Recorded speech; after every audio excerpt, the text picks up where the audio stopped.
I told my sons I wish I never gave birth to them. I don't care how many times you come to my door to apologize. I let them and their father bully me for years, call me all kinds of names. How they reject every present I ever bought them because it wasn't brand new or super expensive, despite me having to go hungry sometimes to even afford what I could get them. I came to their father's house one day to say happy birthday. They ignore me. I tried to give them a hug. I got pushed away. Their father told me to stop annoying them on their 16th birthday. Quote, for God's sake. I got them both Nintendo Switches for their birthday, and I set my carefully wrapped present on the table, and they opened it last. When they saw it, they said, really? That's it? I looked confused and asked what's wrong. Was it the color this time? Or maybe they expected games too? Quote, no one fucking plays Nintendo, you fucking dinosaur. They said dinosaur. Quote, you guys never texted me. I didn't know what you wanted, and I know you broke the one you shared, so I got you both your own. I told them. They set the presents I had to starve myself for on the table, and everyone went inside for the cake. I finally realized they don't care. They really don't care. Why it took me years to realize, I don't know, but I do now. I took the Switches and headed for the door. Their dad stopped me and in front of everyone said, quote, hey, where are you going? You're leaving your kids on their birthday? Let her go. It won't make a difference, one of my boys said. Everyone laughed. Everyone fucking laughed. I started to tear up and my son's aunt told me to, quote, stop being a big baby and hold the phone for pictures. I got angry and I yelled in front of everyone. I hate you. I hate you all. I'm tired of this family abusing me, using my trauma against me, making me feel fucking small because I'm not rich and spoiled. I've done nothing but love this family. But because I'm, quote, built like a child, I can't sit with the adults. No one came to my birthday. Why should I be here? No one cares about me, but y'all won't bat an eye if I fucking died, would you? Then I looked at my boys, dead in their eyes, and said, I hate you both. I wish I never fucking had you. I then ran out to my car and left. I blocked them all. The next day, I heard a knock on my door and saw my kids' father. He begged me to come to his house and talk to our kids. He says they're so sorry, yet I've never heard this come out of their mouths, so I'm not interested. That was 3 days ago, and ever since he's come to my door and asked me to forgive them, but I won't. I don't think I can. I got messaged the other side to the story, and it's not written by one of the boys or the ex-husband. It is actually written by her daughter. She has a daughter. Yeah. Failed to mention that key detail. Wow. So the title of the original was I Told My Sons I Wish I Never Gave Birth to Them. And then the other side is titled I Hate My Mom and How She Convinced Thousands of People That She's the Victim. This is going to be long, but please bear with me. I, 23 female, am no longer in contact with my mom, Jane, because of years of abuse, manipulation, fear-mongering, and hatred. I was conceived through a one-night stand. Jane couldn't get in contact with the guy, and so carried and raised me as a single mother until she met someone. And God, did she let me know it. She made sure to tell me how unwanted, unlovable, and disgusting I was. Oh my God. She admitted to neglecting me as an infant and toddler, and how she would essentially have screaming matches with me. When I was 5, she met William and they fell in love. They got married within a year, and William adopted me after his twin sons, John and Oscar, 16 male, were born. I was 7. Their relationship moved very fast, and I believed it caused a lot of turmoil. I truly believe the pregnancy was to trap William, but that's speculation and opening a whole can of worms. During the pregnancy, Jane would have tantrums about having twins, how she only wanted one, and how she would only love the first one that came out. What the fuck? This was a new side to her that William hadn't seen before, and he shut it down quickly. Well, she kept her promise and only gave attention to Oscar. John was completely neglected by her other than to feed. She had intense postpartum depression, and that's not her fault, but what is how she handled it. She refused to get help and claimed PPD/PPP is for insane and bad mothers. Oh my God.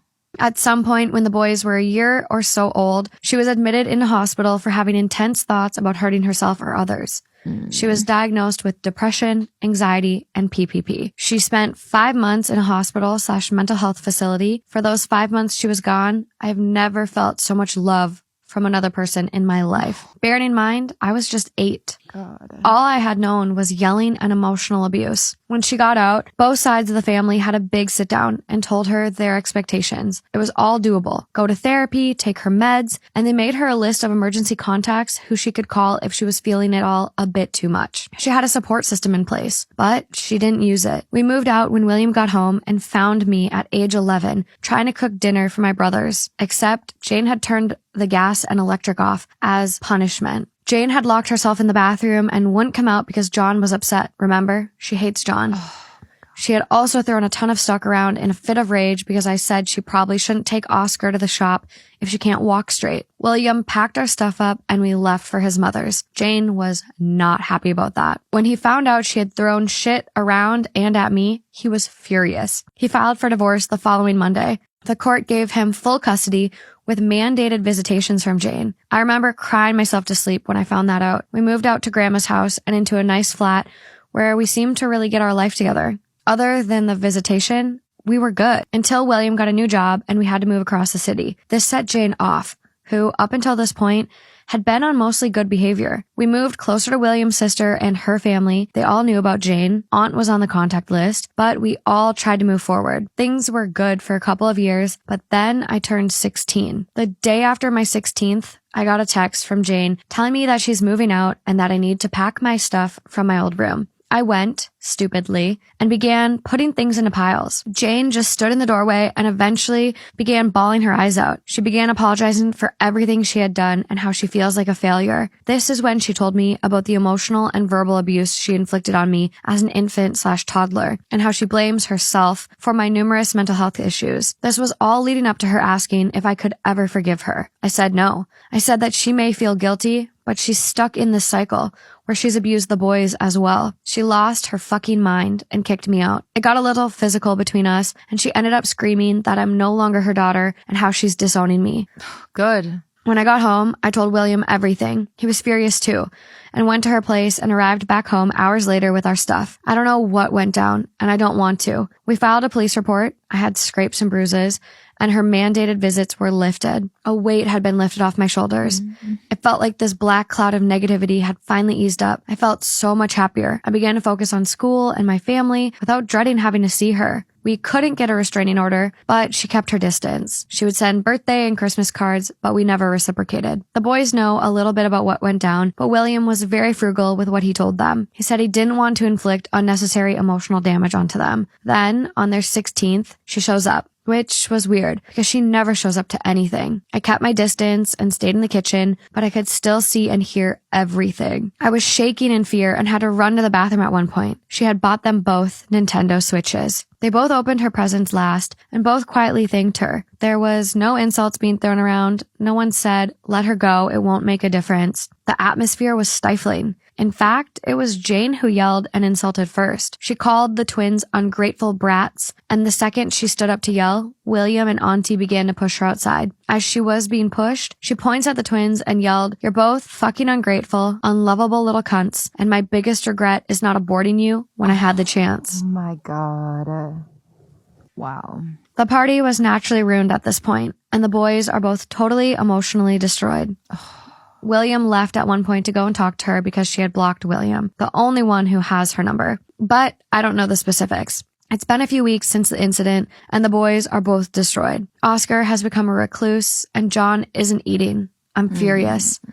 I'm sorry for making this so long. I'm just so mad, traumatized, and upset by the whole thing. Am I the asshole for getting my boyfriend arrested? I'll just get straight into it. I'm a college student and this was my last semester until medical school. I've never been able to get a loan and I've worked for 5.5 years to get this degree because I have to pay out of pocket, so it takes way longer. I've worked 2, sometimes 3 jobs at a time and barely had a social life. For this upcoming semester, I reached my goal for tuition, so I quit one of my jobs so I could relax a bit. I was a server/bartender at 2 bars and had an office job, so I always have cash hidden in my apartment in my closet in a box. And before the semester starts, a week or 2 before, I deposit it so I can pay my tuition. My boyfriend sometimes stays over when I'm there and when I'm not. Since I've been saving for this semester, he's the only one who's been over, and I've never told him about the box, but he knows I have to pay for school. Well, yesterday night I get home and put money in the box because I was planning on depositing it today and it's all gone. No, don't tell me your boyfriend took it. I I freaked out and tore my apartment up, thinking I put it somewhere else, knowing I didn't. I called my boyfriend like crazy and no answer. I didn't sleep last night and I was panicking.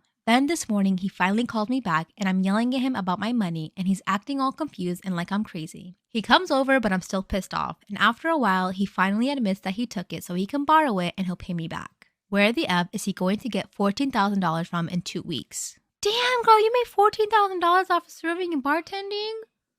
Good for you, shit. I mean, that's a lot of money. I went into a rage and called the police and reported a theft because that's what he did. Well, it's been hours now, and I guess he got his phone call because his family has been blowing up my phone and his mother has said some really hurtful and racist things to me. They've been harassing me for the past 6 hours now and it's stressing me out even more, and I hate the fact that I feel bad for him, but he stole my money that I've been saving for months. His brother did call and he was respectful and said they'll help him pay it back and I should just go to the police station with him and tell him I want to drop the charges, but I don't really believe them. I could do that and never get the money back still. I don't know what to do and I hate that I'm contemplating doing this. I'm just really pissed off and I've been crying all fucking day. Okay, you are definitely not the asshole for reporting this to police. I think that's the best thing you could have done.